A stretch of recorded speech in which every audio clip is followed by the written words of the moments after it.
నమస్తే, welcome to I news మిసోరియా. పశ్చిమాసియాలో అణుయుద్ధ మేఘాలు మళ్లీ కమ్ముకుంటున్నాయా? ఇరాన్ అనుదాహాన్ని అణచివేసేందుకు ఇజ్రాయెల్ ప్రధాని నెతన్యాహు సరికొత్త వ్యూహంతో సిద్ధమయ్యారా?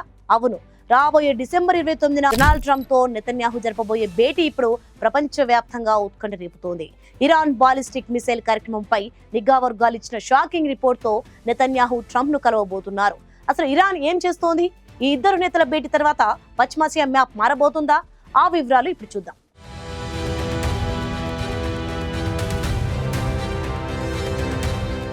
పశ్చిమాసియాలో ముప్పు ముంచుకొస్తోంది. గతేడాది జరిగిన 12 రోజుల భీకర పోరులో ఇరాన్ అణు కేంద్రాలు దెబ్బతిన్నాయని ప్రపంచమంతా భావించినా నిజానిజాలు మాత్రం భిన్నంగా ఉన్నాయి.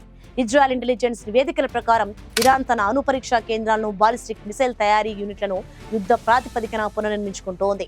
ఈ నేపథ్యంలోనే ఇజ్రాయెల్ ప్రధాని బెంజమిన్ నెతన్యాహు డిసెంబర్ 29న అమెరికాలోని మారియే లాగోలో డొనాల్డ్ ట్రంప్ తో అత్యంత కీలకమైన భేటీ నిర్వహించనున్నారు.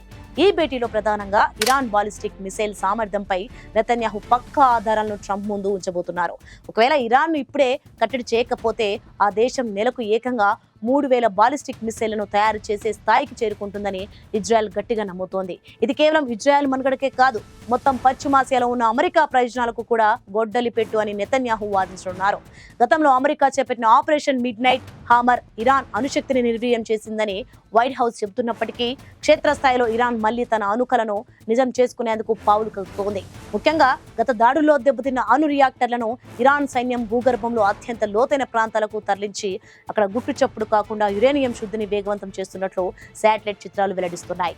మరి ఈ అణుముప్పును అడ్డుకోవడానికి అమెరికా నుంచి పూర్తి స్థాయి సైనిక మద్దతును నెతన్యాహు ఆశిస్తున్నారు. ఒకవేళ దౌత్యపరమైన ఆంక్షలు పనిచేయకపోతే ఇరాన్ పై నేరుగా ఇజ్రాయెల్, అమెరికా ఉమ్మడి దాడులకు ట్రంప్ పచ్చజెండా ఊపుతారా అన్నది ఇప్పుడు $1 మిలియన్ ప్రశ్న.